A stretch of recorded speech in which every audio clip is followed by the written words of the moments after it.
আসসালামু আলাইকুম রহমতুল্লাহ বারাকাতু। আমরা গত ভিডিওতে আমরা দেখলাম যে কিভাবে আমরা ভেরিয়েবল ডিক্লারেশন করব বা ভেরিয়েবল ডিক্লারেশনের নিয়মগুলো। হ্যাঁ, তো আজকে আমরা দেখব যে ভেরিয়েবল কোনটা ভ্যালিড আর কোনটা নন ভ্যালিড, সেটা হিসেবে আমরা আজকে দেখব।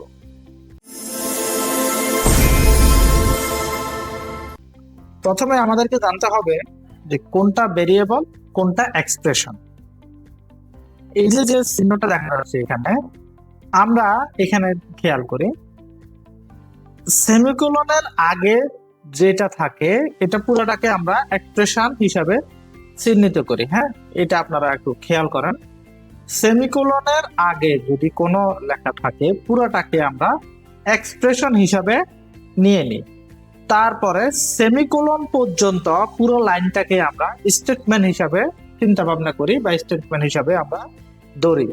এখন ইকুয়াল টু এর আগে যেটা থাকে মানে ডলার সাইন দিয়ে যে টেক্সটটা থাকে এটা পুরাটাকে আমরা ভেরিয়েবল নেম হিসাবে ধরি, এবং ইকুয়াল টু এর পরে এটাকে হচ্ছে অ্যাসাইনমেন্ট অপারেটর। আমরা পরে জানবো যে আসলে অপারেটর কয়টা এবং এটাকে অ্যাসাইনমেন্ট অপারেটর বলা হয়, এরকম আরো অনেক কিছু আমরা পরে জানবো।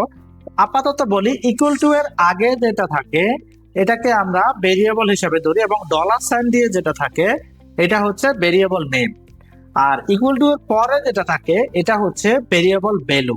হ্যাঁ, variable value, variable name, variable value এবং ইকুয়াল টু সহ এই পুরোটাকে বলা হয় এক্সপ্রেশন।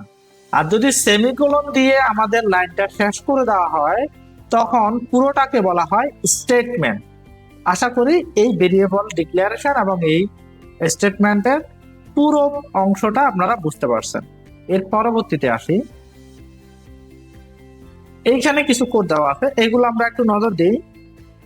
প্রথমে ডলার সাইন দিয়ে আমাদের যে অ্যালফাবেট আছে ওখান থেকে আমরা ছোট হাতের অক্ষর দিয়ে আমরা একটা ভেরিয়েবলের নাম ধরছি, ইকুয়াল টু দিয়ে যে কোনো একটা ডাটা আমরা অ্যাসাইন করছি। তো সেটা দেখা যাচ্ছে এখানে ভ্যালিড। ঠিক আছে, এটা পুরোটা ভ্যালিড। ওকে, এটা পুরোটা হচ্ছে ভ্যালিড। হ্যাঁ, যেমন এই যে এখানে যেটা আছে এটা পুরোটা হচ্ছে যে আপাতত আমরা ধরি এটা ভ্যালিড। ওকে, এরপরে আমরা যদি প্রথমে বড় হাতের অক্ষর দিই বা মাঝখানে যদি বড় হাতের অক্ষর দিই তাহলে এটা কিন্তু ভ্যালিড হবে। আপনারা এটা নজর দেন যে প্রথমে বড় হাতের অক্ষর অথবা মাঝখানে বড় হাতের অক্ষর অথবা যে কোনো ভাবে যদি লিখি তাহলে কিন্তু এটা ভ্যালিড হবে। ওকে, তারপরে যদি আমরা নজর দেই, তারপরটা একটু নজর দেন যে প্রথমে নাম্বার দিয়ে যদি আমরা কোনো ভেরিয়েবলের নাম দেই সেক্ষেত্রে এইটা হবে পুরোটা ইনভ্যালিড। যেহেতু প্রথমে নাম্বার দিয়ে শুরু করা হয়েছে সেহেতু এটা হচ্ছে পুরোটাই ইনভ্যালিড। নাম্বার মাঝখানে দেওয়া যাবে কিন্তু প্রথমে নাম্বার দেওয়া যাবে না, সেজন্য এই অংশটা পুরোটাই এই ভেরিয়েবলের নামটাই হচ্ছে ইনভ্যালিড। নাম্বার মাঝখানে দেওয়া যাবে কিন্তু নাম্বার প্রথম দিকে দেওয়া যাবে না। এরপরে আসি, আমরা স্পেশাল ক্যারেক্টার ইউজ করতে পারবো না কিন্তু শুধুমাত্র আন্ডারস্কোর ইউজ করতে পারবো। স্পেশাল ক্যারেক্টার আমরা মাঝখানে দিতে পারবো না, শুরুতে দিতে পারবো না। স্পেশাল ক্যারেক্টার বলতে আমরা এখানে লিখি যে স্পেশাল ক্যারেক্টার গুলো কি কি। এই যে আমাদের কমা একটা আছে, তারপর হচ্ছে আমি অন্য কালার একটা চুজ করি, অন্য একটা কালার চুজ করি তাহলে সহজে বুঝতে পারবেন। যেমন কমা, তারপরে হচ্ছে মনে করেন পার্সেন্টেজ, এটা একটা স্পেশাল ক্যারেক্টার, পার্সেন্টেজ দিয়ে ভেরিয়েবল ডিক্লারেশন করা যায় না। তারপর হচ্ছে প্লাস, এটা একটা স্পেশাল ক্যারেক্টার। তারপরে এইরকম হ্যাশ একটা আছে, হ্যাঁ হ্যাশ, এটা একটা স্পেশাল ক্যারেক্টার। তারপরে অ্যাম্পারসাইন, যদিও এটা একটা অপারেটর আমরা পরে বুঝবো অপারেটর, তো এইটাকে আমরা আপাতত স্পেশাল ক্যারেক্টার ধরি। এটা দিয়েও কিন্তু ভেরিয়েবল ডিক্লারেশন করা যায় না, শুধুমাত্র আন্ডারস্কোর দিয়ে ভেরিয়েবল ডিক্লারেশন করা যায়। সেই ক্ষেত্রে এই ভেরিয়েবলটা হচ্ছে ভ্যালিড।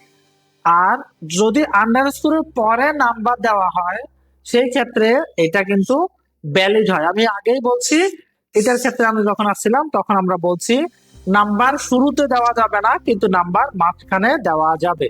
ঠিক আছে, আর এইখানে যেটা দেওয়া আছে এইটা যদি আমাদের এক্সটেন্ডেড এএসসিআই ক্যারেক্টার আমরা যদি ব্যবহার করি সেটা শুরুতে না দিয়ে যদি আমরা মাঝখানে ব্যবহার করি সবে এএসসিআই এক্সটেন্ডেড ক্যারেক্টার গুলো আমরা ব্যবহার করতে পারবো এবং সেটা অবশ্যই অবশ্যই ভ্যালিড হবে।